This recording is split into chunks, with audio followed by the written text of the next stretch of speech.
Oi, gente, dando continuidade às nossas correções das questões das provas, nós vamos para o segundo tema que foi abordado, que está relacionado a escolha dois pedagogos da primeira geração de métodos ativos do ensino da música e disserte sobre.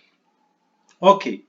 Quanto aos pedagogos da primeira geração, nós tivemos um bom resultado nas nossas provas.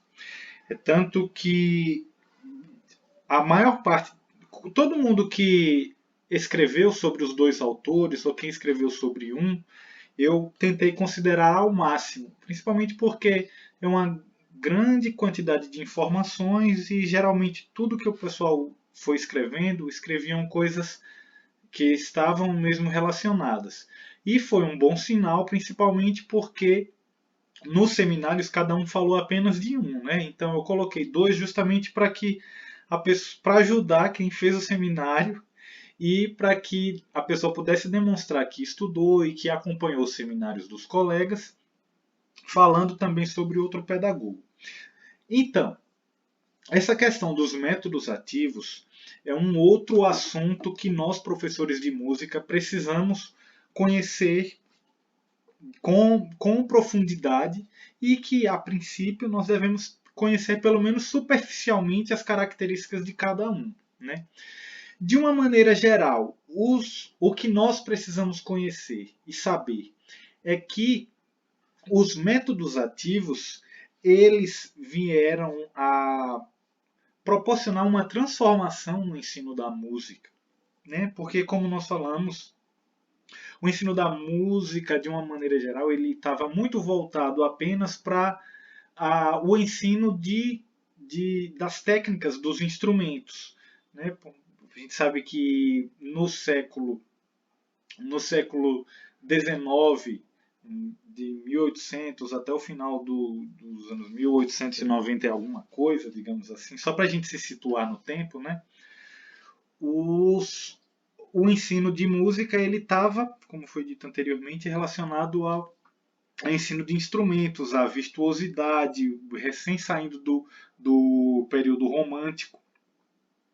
Então, no início do século XX, de 1900 em diante, alguns educadores eles acabaram ficando inquietos com aquele modelo de ensino de música. Né? Então, eles buscaram formas diferentes de ensinar música que não fossem apenas relacionadas àquilo que a gente citou no ensino específico do adestramento, digamos assim. Embora seja uma palavra pesada, um termo pejorativo, mas a gente fala adestramento, quero deixar claro que é apenas para dizer que é possível a gente aprender música insistindo e dando ênfase apenas à parte técnica. Né? Então, a partir do início do século XX, e o primeiro desses educadores a ser citados, que a gente trabalhou, é Emile Jacques Dalcroze. Né? O que é que a gente precisa saber desses métodos ativos? Não é que a gente vai decorar cada um daqueles capítulos do livro que nós trabalhamos para os seminários, mas de cada um dos educadores a gente precisa memorizar e aprender quais as características principais de cada um deles, que é para quando você for para um congresso, ou for para uma aula, ou for conversar com alguém que for falar sobre cada um dos educadores, você saber qual é a característica principal deles. Então, quando a gente trata de Jacques Dalcroze, a gente tem que lembrar que ele foi, digamos assim, como o primeiro dos educadores musicais ativos, e ele era professor no Conservatório de Genebra. Né? E dando aula de teoria, ele percebeu que os alunos não ouviam internamente o que eles escreviam na aula. Então, sendo que isso aí é no início do século XX, mas é possível que em muitas aulas de teoria até hoje, a gente pode, se a gente for assistir, a gente vai ver que existe muito isso, de que existe uma concentração naqueles cálculos complexos dos exercícios na harmonia do contraponto, mas a pessoa pode não estar nem tendo um contato mesmo com a música, né? Ela pode estar apenas voltada para aquela matemática do que está relacionado ali. Então, Dalcroze, a partir daí, ele elaborou uma proposta que busca conectar a música ao movimento do corpo, né, para fazer com que o aprendizado da música deixe de ser algo apenas racional, mas que possa, é, como se fosse assim, entrar no corpo da pessoa. Porque uma das coisas que eu acredito que faz essa proposta fazer bastante sentido é algo que eu vi recentemente, um professor falando que de todas as linguagens artísticas, a música é a única que a obra artística ela entra no corpo do receptor, digamos assim, de quem aprecia. Porque se você for olhar a linguagem do teatro, o público ele vê a peça de teatro, mas enxerga de longe. As artes visuais, você vê um quadro, mas você está ali de longe, observando. A dança, você observa uma dança, a não ser que você esteja dançando, digamos assim, né? Mas se você vê uma obra de arte, de uma apresentação de dança, você a apresentação de dança está lá e você está aqui. Mas a música não tem como você estar de um jeito, a obra musical está acontecendo em um determinado lugar, porque as ondas sonoras, elas adentram o nosso corpo, e não só através dos ouvidos, né? Através do nosso corpo também. Tanto que fala-se muito do candomblé, que as músicas de candomblé elas têm o solista nos tambores graves. E isso acontece porque o grave ele é o som que mais tem essa capacidade de entrar no corpo da pessoa, além do ouvido. Né?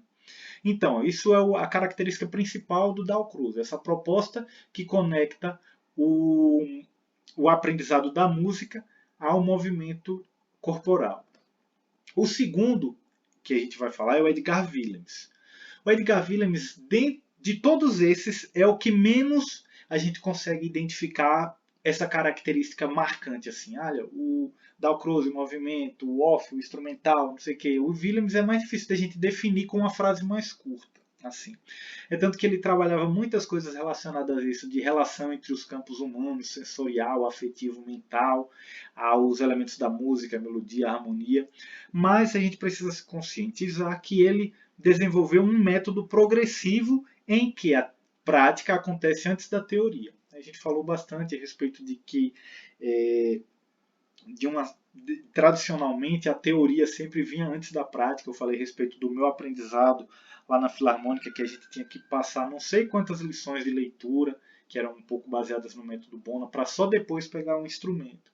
Então, Willem, já no início do outro século, ele já falava a respeito da prática acontecer antes da teoria, e para isso ele desenvolveu uma metodologia progressiva, né, em que começavam-se com atividades de escuta, de canto, estimulando movimentos corporais, e aos poucos ia introduzir elementos teóricos. Aí, para quem tiver interesse, é bom lembrar que na Bahia tem um Instituto de Educação Musical, que é o IEM, da professora Carmen Mettig, que trabalha muito exclusivamente voltada à pedagogia de Edgar Willems.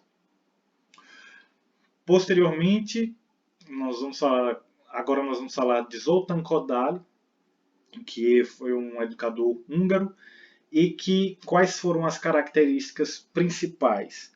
O Kodály ele atuou, desenvolveu a proposta dele em um momento em que a etnomusicologia estava começando a desenvolver, e era um momento de propor a valorização da cultura popular tradicional de cada povo na educação. Ou seja, ele buscou, sugeria que a cultura respectiva à Hungria, né? Ele sugeria que a cultura dos húngaros fosse utilizada na educação musical da Hungria.